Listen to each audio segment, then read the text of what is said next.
Bom, pessoal, hoje é 16 de junho e nós vamos iniciar a nossa aula de ciências. Para isso, vocês vão pegar o livro de atividades na página 57. Essa leitura do texto Passarinho era para ter sido feita com antecedência. Se você ainda não leu, para o vídeo, lê, para depois acompanhar a leitura da professora. Vamos lá? Passarinho não precisa dar de mamar. Passarinho é só escutar. Não precisa pôr na gaiola. Não precisa pôr na vitrola para cantar. Não precisa bater de lado de fora da casca para o ovo se quebrar. Passarinho é só escutar, furar o ar com a pontaria infalível. Esse é o texto do Arnaldo Antunes, que fala sobre o passarinho, tá? Ele está no Manual da Roça do Chico Bento. Esse texto fala um pouquinho sobre como são a vida dos passarinhos. Será que o passarinho precisa morar na gaiola? Será que o passarinho nasce da barriguinha da mamãe dele? Ele é um mamífero? Não, ele é um ovíparo, portanto ele nasce do ovo, tá? E ele canta, não precisa da música cantar para ele. Nós estamos recordando sobre os lugares onde os seres vivos habitam e sobre as plantas, né? Que a nossa prova vai ser sobre isso aí.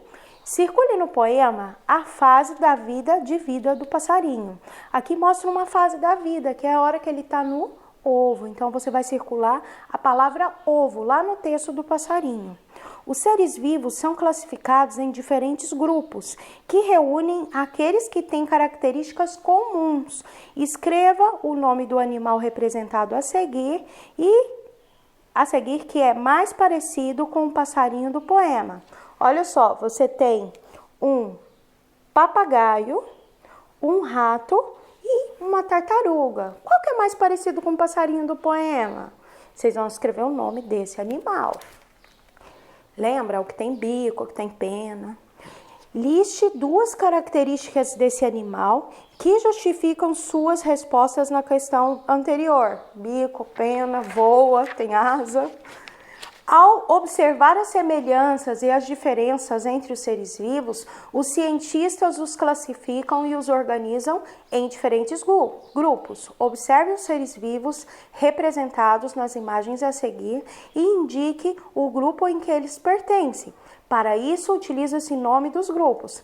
Quais que são esses grupos? São os animais, os fungos, as bactérias e as plantas. Por exemplo, a aranha. A aranha é o quê? Ela é um animal, ela é um fungo, ela é uma bactéria ou ela é uma planta? Ela é um animal, né? Faz parte dos insetos, é o aracnídeo. E ele faz parte lá dos animais. E a samambaia da mamãe? A samambaia é uma planta?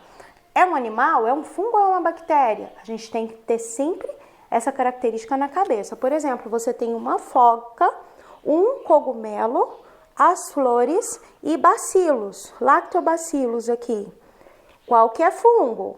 Fungos são os cogumelos. Toda vez que você vê um cogumelo, cogumelo é fungo. E a foca? A foca é uma planta?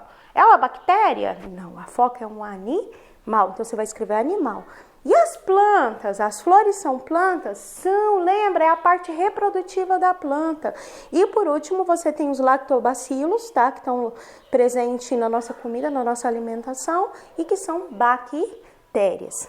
Você sabia? A frieira é uma doença causada por fungos microscópicos.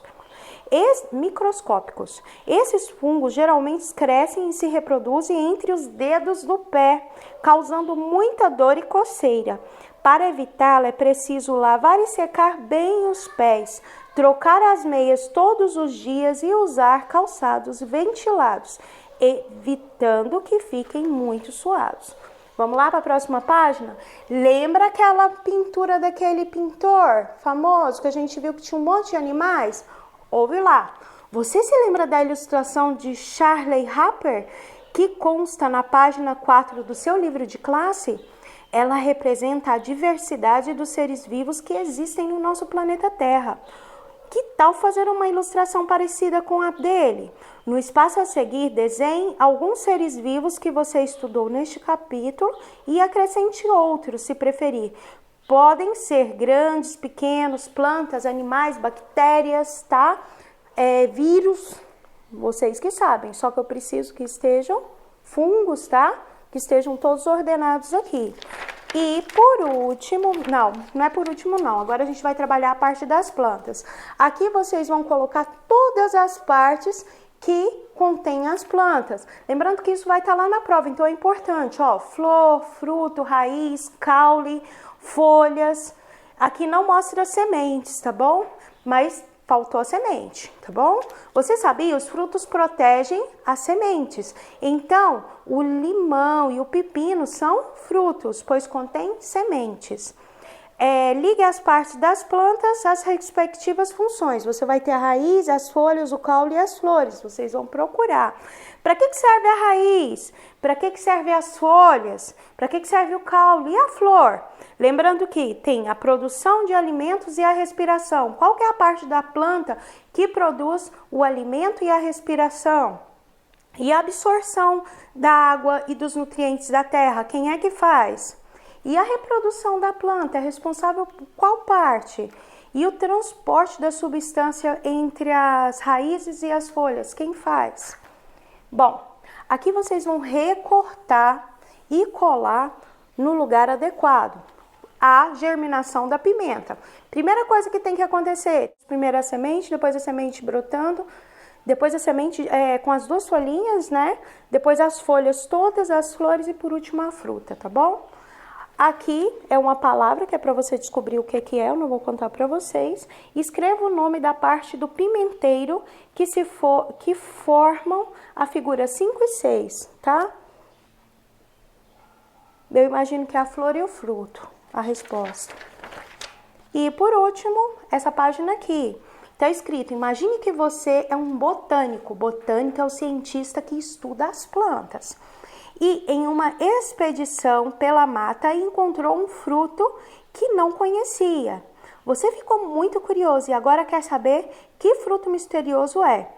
Você não encontrou a planta que deu origem a esse fruto perto do local onde ele estava. Qual é o animal representado a seguir que pode ter carregado esse fruto até onde você encontrou? Dá uma olhada que é uma fruta grande. Então, será que essa fruta teria sido levada por uma abelha? Ou para um beija-flor, ou pela paca. Vocês vão circular qual é o animal que vocês acham que foi. Qual é o nome do processo pelo qual os animais carregam os frutos e as sementes para longe das plantas que as produziram? Os animais carregam o fruto para longe. Isso é a polinização? Polinização é aquela que a abelha, que a borboleta, que os morcegos, né, que a água, que o vento faz para fecundar a flor. E fecundação? É isso aí que eu expliquei, quando o pólen entra em contato com a parte feminina da planta, tá? A parte masculina entra em contato com a parte feminina e acontece a fecundação, né, que vai produzir o fruto e depois a semente. Dispersão, qual que é essa? É quando você tem um método para dispersando essa semente. Desembaralhe as letras e descubra qual o nome do fruto misterioso. Dá uma olhada lá na foto que tem a dica. Bom, isso foi tudo por hoje em ciência. Beijo, até a próxima aula.